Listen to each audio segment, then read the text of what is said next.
Welcome back to another episode of Take a Timeout with Dustin Sullivan, a Can-Do Group podcast that brings you the stories of athletic Ohioans who inspire both on and off the playing fields.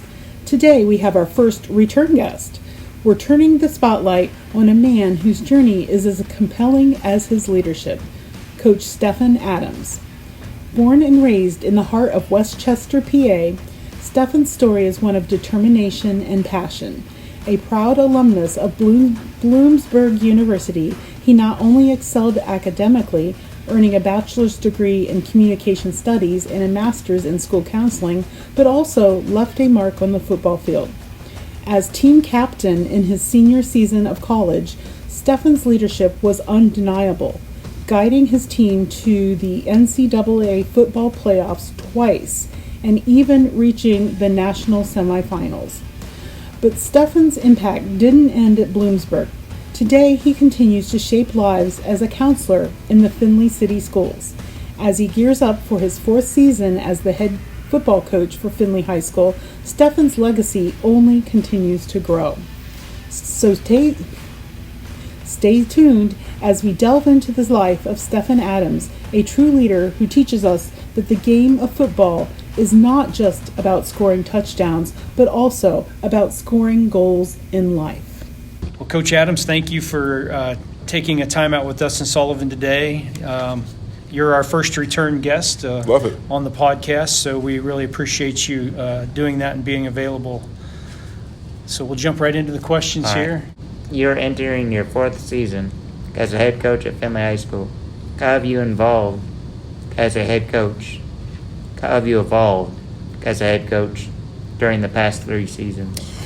Yeah, anytime you take a job at a school, you try to really get a baseline and get a feel for what really the community is, what the makeup is, who we are, and how do I continue to make it the best that I can possibly make it. So, I think for me, the evolution really has come from how I view the youth program and how we're doing things there. Yeah. We've gone from a little bit of an approach to, we still have tackle football, right? But really trying to make flag football bigger. Not all kids are necessarily ready to go out there and tackle at an age or third, fourth, or fifth, or sixth grade. So we've actually eliminated third and fourth grade tackle. And then we've done flag football for that group. And then we're doing 5-6 tackle, but we also have a flag option as well, too. So what we're trying to do is preserve our kids and continue to get numbers. So I think I've evolved there. I think I've also evolved definitely with I probably was a little more offensive-minded person and still 100% am, but definitely have been a lot more involved the last couple of years with our defensive game plan and so forth. I think Findlay High School should do a celebrity flag football game. That'd be pretty cool, wouldn't it? Yeah. Another idea. I like I it. could call the game. You could call the game. You gotta make that happen. Exactly. I like that. I'm glad to hear you're moving toward the flag football because as a former athletic trainer, I've been fighting for that for years because I grew up playing flag football. Yep. And my dad was pretty good at teaching us, you can learn the fundamentals of tackling. Correct. It's just you don't reach for a flag. You take Yes. both flags at the same time. So he was real good at helping us understand how Well, flag football translated to tackle football. So it does. really happy to hear you're doing that. Well, it does, and I think something that can get real technical about is, in football now, a lot more on the defensive side of the ball. Yeah. A lot of old school teaching was about, if I'm a tackler, I want to get in front of you, I want to square you up, right? Well, if I square you up, I'm giving you room for a two-way go, where a lot of what we're talking about now in defense is being able to track the near foot, near hip. So wherever your near foot is, wherever your near hip is, I want to track that. Well, think about it in flag football. I'm running, and typically the flags are on the hip. Mm-hmm. So you're running, and you're going to reach for the flag. When we're in practice, we tell our guys to tap off on the hip. So we're tracking a hip and tap. So there's so much correlation. And then also, too, let's just talk about a very fun standpoint and be honest here. What little kid says, I can't wait to grow up to be the next Jason Kelsey or the next right tackle or the next left guard, right? They're talking about Justin Jeffersons of the world. They're talking about, I want to be Tom Brady. I want to be Jamar Chase, right? They're talking more about the skill positions, which is awesome because let's let them do that, and then they're building some foundational skills, some movement skills, some coordination skills, and then also at the same time, they're able to have fun. So that's how we just want to approach it from a standpoint of kids growing, developing foundational skills, and having fun. I like how they change. It's good that they change the rules when you tackle a player because it makes them less injuries. Safety is the biggest thing. And I like how the XFL's games being played. Yeah. It gives other kids a chance. No doubt about it. Athletes a chance. Football doesn't really have like a minor league system. So It's kind of like a minor league. It's like a minor league in that aspect, or it gives a second chance and gets guys to be seen. It's a shortened season, so they have those chances. So it is a cool. Yeah. It's too volatile of a game to have so many leagues, but to have this is going to be nice if it grows. What's your coaching philosophy? Yeah, people first. That's how it should be. People first. I'll never change that. It's not going to be for everybody. I understand that, and I'm okay with that. I believe in order to get the most out of people, you have to know them, and you have to know how much you care about them. I think after that, you hire the right people. So you go out and you find the best human beings who happen to love coaching, and then they can have a bigger impact. I can't do it by myself, so it takes kind of a whole group of coaches, administration, all the above. So, we attack the person first, and then we try to find guys who just happen to love football just as much as we do as well too. And then I also believe strongly that football teaches so many life lessons. I was blessed to have two parents in the household. They were very structured, very disciplined, very loving, caring. But I tell them all the time, a lot of what I do and how I go about my day is what I learned from the game of football. I think Ryan Day, Kirby Smart, and that new coach from Michigan are about the people. Yeah. They're all, and then I've been blessed to be able to, along Ryan's recruitment, meet a lot of those guys, and they love football, but they love people, and they know they can't do it without good people. People might not like Harbaugh, but he cares about the people. He's his own dude. He's his own guy. He's a good coach. Yes, he is. Have you made any significant changes within the program? I would think just if we're going from the varsity level, looking at that, I think any significant changes, I would say no. I would say yes and no. Yes, from the standpoint of every year things change, right? Development, how we look at developing each kid. Kind of the system that we have in place has allowed us to be a little more fluid and more consistent. So being able to have Coach Best, our offensive coordinator, back for another year allows consistency. Coach Richards, even though he's taking over the defense, we're keeping a lot of the same terminology, so it allows some consistency. So I wouldn't say there's been any major changes, but changes that are necessary. But consistency is the best thing, because when you can kind of create a program and a system, you're always trying to enhance it more than you are trying to change it. Does Coach Ritzler ever come watch the games still? He coaches. He's still coaching right now, actively. Coaching? He's over at Liberty Benton coaching. I know that. Him and Coach Garlock are good friends from the Findlay days. So I think in his last years, he wants to still just kind of have fun and help his buddy out. So he's coaching over there, and we talk often. There's multiple times where I pick his brain on things or just kind of reach out to him because he's done it for a long time. You might have to get Mark Ritzler for me to interview Mark Ritzler. I'd love to interview Ritzler. I know I can say this, and he doesn't. He does not like interviews. Oh. But he should, because he's actually a really smart. There's a lot of wisdom there. He's really a really good football coach. I think that's because he probably kind of shies away from this stuff. People don't really know that, but he's a really good football mind. So I think it'd be good for you to get him on there and make him talk. I think he might do it. Go for it. And tell him I said it too. Yeah. So we're going to take a timeout and do the fact of the day now. Yep. There's a little tie into this, since Dustin participates in the art studio at Can Do, and you guys got some keychains, and that Absolutely. was made through the studio there. Awesome. So the tie-in is, before becoming a famous painter, Bob Ross was a military drill sergeant. Did you know that? I had no idea. That's a good one.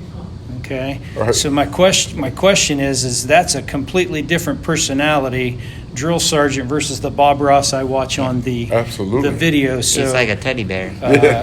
Coach Adams, is your personality pretty consistent between what we see and other things, or do you have facets to yourself that Yeah, I would say I'm fairly consistent, and here's the reason why. Because a little bit about myself. Maybe I'll be a little vulnerable here. When I get competitive, I get a little too competitive, and then I go overboard. So I've learned to kind of channel as much as I can to try to keep it as even keel, because if I get past a meter, then it's even with rock paper scissors shoot with my wife. I used to call that being competitive to a fault. It's I a tried fault. to get my Yes. my athletes to understand that you can build people up by being competitive, or you can tear them down. And when Yep. you're competitive to a fault, sometimes it goes over the top. Yeah, we often have times at home between Uno, rock paper scissors shoot. My wife, I mean, she literally gets tired of me because, I don't get my talk about, when you get older, right? Your competitive juices and nature that changes. So it's like she thinks I'm ridiculous. So I think I vacuum better. So like I don't play sports anymore. So I got to find areas where I win, and look at my lines are better on my vacuum. Look at my mowing. My lines are straighter. Then once again, so to a fault, right? like hey, why are we competing at this? This means nothing, she'll say. And I say, to me it means everything. so yes, I would say that would be definitely the other side. When coaches get upset with their players, they're not mad at them. They just care for them. They care. Care about them. It happens once in a while for me, but I try. I keep it even keel. Sometimes it's called up. tough love. Tough love. Yep. I get good fact, fired though. up during games. Does the Findlay High School football program have a team slogan? All in is always what it is. That's I call it more of a lifestyle. All in is really trying to get everybody. Football is so great, right? You're trying to get so many people on the same page about a common goal. Yeah. And that's kind of the challenge that I love every single year is, like this year, I would say our team, and Ryan, but like our team is as different as it's ever been in our program, because guys like Ryan played as freshmen. Yeah. So, him playing as a freshman and playing up, like those groups have always been very close. So this year, this group we have our freshmen, our sophomores play JV, and our juniors and our seniors are primarily made up of our varsity program. So it's kind of the way it should be. But with that being said, we have so much more gelling to do. So I think, how do I get all of them to be all in? And then we also, the irony in this as well too, this was done before Ryan committed, but we also talked about we want dogs, okay? DAWGS, which just stands for discipline, accountability, having a good work ethic, okay? Embracing the grind of the season, and then being selfless, So that's also kind of those are the core values that we're practicing daily. You don't want selfish players because Yes. I don't want selfish players on my football team. That's right. I had a funny coach, and he used to tell me he doesn't want IMEs, he wants weenies. That was exactly. We over me. Most player development and improvements occur during the off season. Can you give us an overview of how you run the off season, training and development? Yep. Development. Yeah, no, I think the big thing is, we in the off season really more so for football than anything else. Every sport can use weight room development. Getting stronger, getting more flexible. But I would say football, like it's like a non-negotiable. I think it's a non-negotiable across the board. If you're asking me, I don't care if you're bowling, I don't care if you're whatever sport, whatever activity you're involved in, it's helpful. But we lift 4 days a week in the morning. We ask uncommon things of our kids. So if you aren't involved in a sport, you're required to get up, and we would lift that. We get rolling at 5:50 in the morning. It creates good habits. Most kids say, hey, I feel so much better going into my day when I get up. I get moving, get a workout in. But we use that time to build trust with teammates and also to physically develop their bodies. So we do that a lot, along with our leadership training as well too. I feel like I'd be good at this stuff because I like to motivate players. Absolutely. I'm always been a big person of motivating people. Come talk to them anytime. I told you, you get free access to our program. That's pretty awesome. Yeah. Can you give us an overview of your upcoming season and the team expectations? Yeah. And goals? Yeah, I think the goal, you try not to place too much on kind of what's down the line because you want to be present in the moment and deal with what's in front of you. So, I would say really for us, it's to take this summer each day and improve and get better. We went down to Pickerington North last night for a 7-on-7 in competition, and it turned into a tournament. We didn't get as far as we'd want to, but that's part of the journey, right? Part of the journey is not always the end of the line. It's always how you get through the first part. So I think for us, it's, obviously, of course, big picture, we take care of business. We want to put ourselves in a position to win the NLL again, to defend that title, and also to not make the playoffs, and then of course compete for a championship. I mean, I don't know. Sometimes I think we get lost in saying, people don't want to say that, but I always say, what am I in it for, right? I'm in it to win it. But in order to get there, we got to take it one day, one game, one practice at a time, and preparing for our first scrimmage against St. Francis is kind of our first priority. Yeah. Who's gonna be the toughest opponent if you guys play on your Ourselves. Ourselves. I know it sounds kind of tricky, but I think it's in order for us to get to where we got to get to, we need the guys to continue to commit. And I think why I say that is when you get so lost up in the idea of your opponents, you kind of lose track of yourself and the habits that you're building. So I think right now, with it being such a new group and a new nucleus of players, that it has to be about us right now.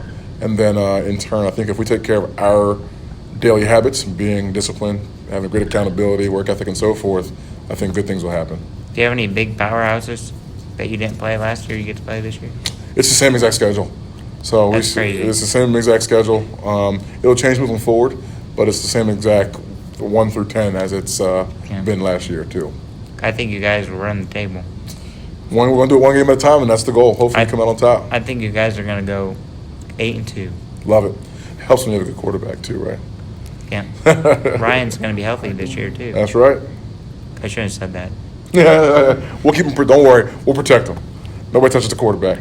So we're going to take a second time out and have a trivia question for Coach Adams, tied into Philadelphia because he's from the Philadelphia area. Yes. And I think he'll get this one right, but it's not in his sport, so we'll see. So which annual event held in Philadelphia is known as the world's oldest relay meet? Relay meet. That's a good one. I think I have an idea, but I'm not too sure. It used to be held at Old Franklin Field. I don't know if they still Penn relays. Penn relays. Yes, right. Absolutely. Have you ever got to attend that as being from Philadelphia? Participated and attended. So, did you really? You don't look like a sprinter. Well, so funny story, right? Our every year, like your track team, most teams get a chance to compete against other teams as well too. And I forget why we were even there. I mean, I had no business running, but I was decently athletic enough to be somewhat. I could move faster than a couple other people on my team. So I ran the first leg in our 4x1, and I forget really kind of what even transpired after that. But what I remember the most from Penn relays is watching Teddy Ginn run the second leg on the 4x1 for Glenville, and it was one of the most impressive things I've ever seen in my life. That guy's fast. Oh, he's a beast. It was not right how fast he was. One of my favorite Buckeye players of all time. Yeah, I saw him run, and then I also went and saw him play in the Big 33, which is Ohio versus Pennsylvania annual game, and kind of full circle moment last year on the phone with his dad, Teddy Ginn Sr., basically receiving a sermon for about an hour as he came after church and gave me a call. So really good guy and really cool full circle moment. So not to take that question and go completely left, but all right. It's all tied to that. Teddy Ginn broke the punting record at Ohio State. He is the man. He's fast. Yeah. He's the best player we've ever had. Yep. So Penn relays, they have high school divisions, college division, open division. It's the most amazing thing I've ever seen because they run like, I forget how many heats of the 4x1 it's awesome. at the end of the meet, and it's just bang bang, or maybe it's the 4x4. 4x1 and 4x4. But it's just the most amazing things. They don't allow the athletes to use blocks, and they got them all ready, and they run it off and bang. It's like 100 heats and that's crazy. And just imagine how the crowd track's a different sport. Yeah, it's like another people animal. who love track. Yes, and so you'll have people from all over, and I would say, obviously the United States is always well attended, but the Jamaican crowd is the best. Jamaicans. I think doing track makes football players even better. I agree. Makes them faster. Yep. Teddy Ginn's dad was a coach at Cleveland, right? Still doing it. Is. Where's he coach at? Glenville.